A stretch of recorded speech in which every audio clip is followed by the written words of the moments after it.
Okay, welcome back to our final lesson on Chapter 6, Managing Hard Drives. We'll begin this chapter by discussing the setting up of a hardware RAID. Now, for most personal computers, a single hard drive works independently from any other installed drives. Now, a technology that configures two or more hard drives to work together as an array of drives is called a RAID, or a redundant array of inexpensive disks, or a redundant array of independent disks. Now, two reasons you might consider using RAID are to improve fault tolerance, which is a computer's ability to respond to a fault or a catastrophe, such as a hardware failure or a power outage, so that data is not lost. Now, if data is important enough to justify the cost, you can protect the data by continuously writing 6 copies of it, each to a different hard drive. Now, this method is most often used on high-end expensive file servers, but it is occasionally appropriate for a single-user workstation. To improve performance by writing data to 2 or more hard drives so that a single drive is not excessively used, we have different types of RAID. Now, several types of RAIDs exist, but the four most commonly used are RAID 0, RAID 1, RAID 5, and RAID 10. Now, the following we're going to discuss is a brief description of each, including another method of two disks working together called spanning. Now, the first four methods are diagrammed here behind me. Now, spanning, sometimes called JBOD, or just a bunch of disks, uses 2 hard drives to hold a single Windows volume, such as drive E. Then data is written to the first drive, and when it's full, the data continues to be written to the second. Now, a RAID 0 also uses 2 physical disks to increase the disk space that's available for a single volume. And RAID 0 writes to the physical disks evenly across all the disks so that one disk receives all the activity and then therefore improves the performance. Now, Windows calls RAID 0 a striped volume. Now, to understand that term, think of data striped or written across several hard drives. RAID 0 is preferred to spanning. Now, RAID 1 is a type of mirroring that duplicates the data on one drive to another drive and is used for fault tolerance. Each drive has its own volume, and the 2 volumes are called mirrors. And if one drive fails, the other continues to operate and the data is not lost. Windows calls RAID 1 a mirrored volume. RAID 5 stripes the data across 3 or more drives and uses parity checking, so that if one drive fails, the other drives can recreate the data on the failed drive by using the parity information. Data is not duplicated, and therefore RAID 5 makes better use of volume capacity. RAID 5 drives increase performance and provide fault tolerance. Windows calls these drives RAID 5 volumes. RAID 10, also called a RAID 1 plus 0, and pronounced RAID 10, not RAID 10, is a combination of RAID 1 and RAID 0, and it takes at least 4 disks for RAID 10.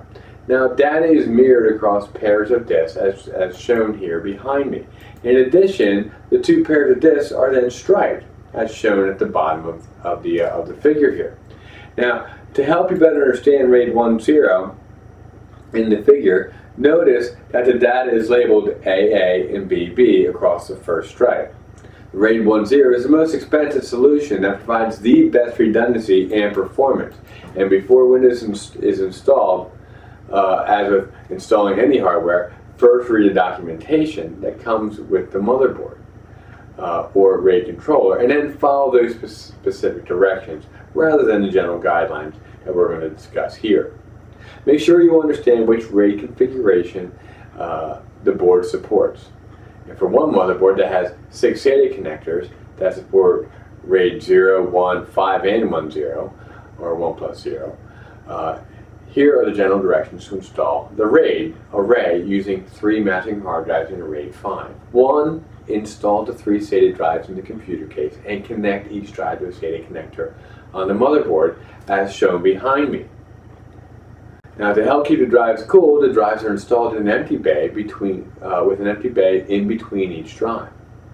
Boot the system and enter BIOS setup. And on the advanced setup screen, verify the 3 drives are recognized. Select the option to configure SATA and then select RAID from the menu. Reboot the system and a message is displayed on the screen.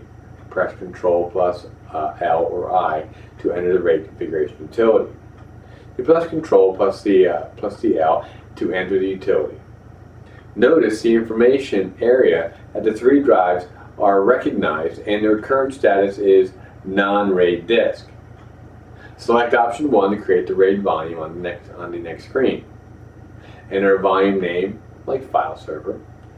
Under RAID level, select RAID 5 parity because we are using RAID 5, which requires 3 hard drives.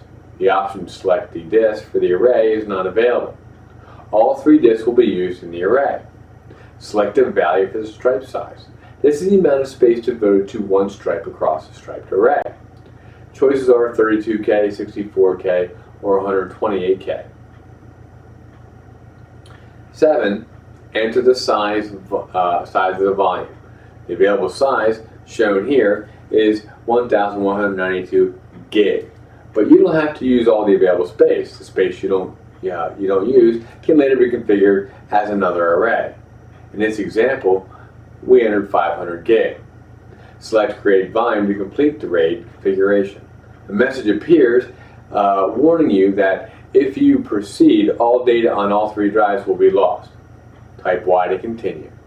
The array is created and the system reboots. You are now ready to install Windows. Windows 7 Vista automatically sees the RAID array as a single 500 gig drive because Windows 7 Vista has a built-in hardware RAID drivers. For XP, when you begin the XP installation, you must press F6 at the beginning of the installation to install the RAID drivers. And after Windows is installed in the drive, Windows will call it just Drive C and not a whole bunch of other drives. Pretty simple. Now let's talk about tape drives, and we still have to do it. We need to talk about floppy drives. Now, tape drives installed inside a computer case can use a SATA, PATA, or a SCSI interface.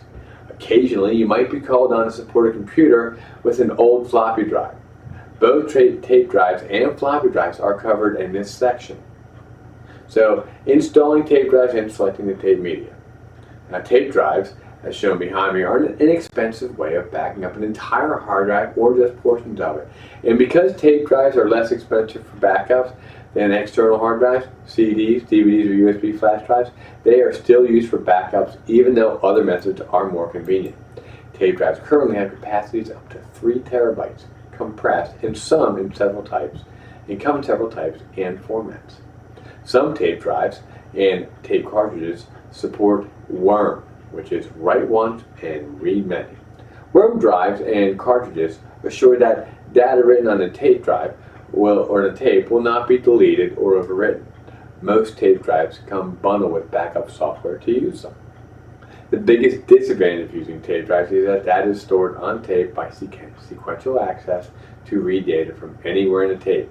You must start at the beginning of the tape and then read until you come to the sought after data. Sequential access makes recovering files slow and inconvenient, which is why tapes are not used for general purpose data storage. Tape drives accommodate one of 2 kinds of tapes. Full-size data cartridges are 4x6 by 58 inches, and the smaller mini cartridges, like the one in the figure behind me, are 3 1/4 by 2.5 by 35 inches.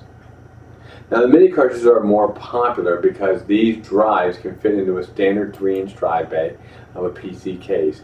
And here's a list of some of the more common types of tape cartridges.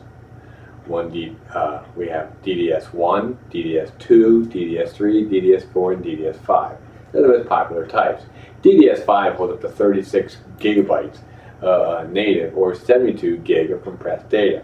DDS5 is also called DAT72. There's the LTO Ultium, Ultium 2, Ultium 3, or the LTO Ultium 4, and the LTO Ultium 5, or sometimes referred to just as LTO cartridges. The LTO Ultium 5 holds up to 1.5 terabytes native or 3 terabytes compressed data.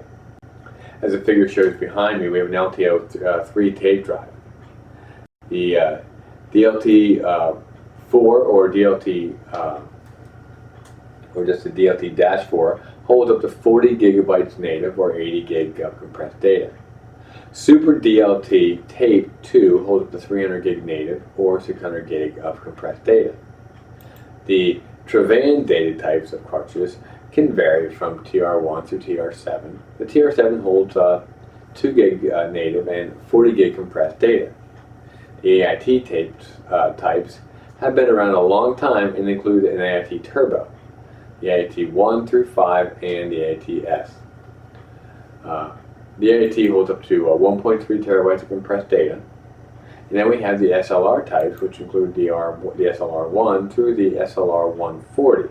And the 140 holds up to 70 gig native or 140 gigabytes compressed. When selecting that tape drive, consider how many and what type of cartridges the drive can use and how it interfaces with the computer.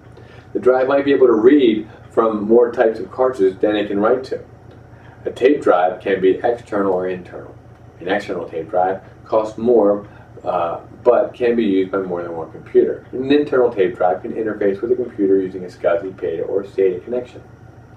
An external tape drive can connect to a computer using USB, FireWire, SCSI, an SAS, or an eSATA port.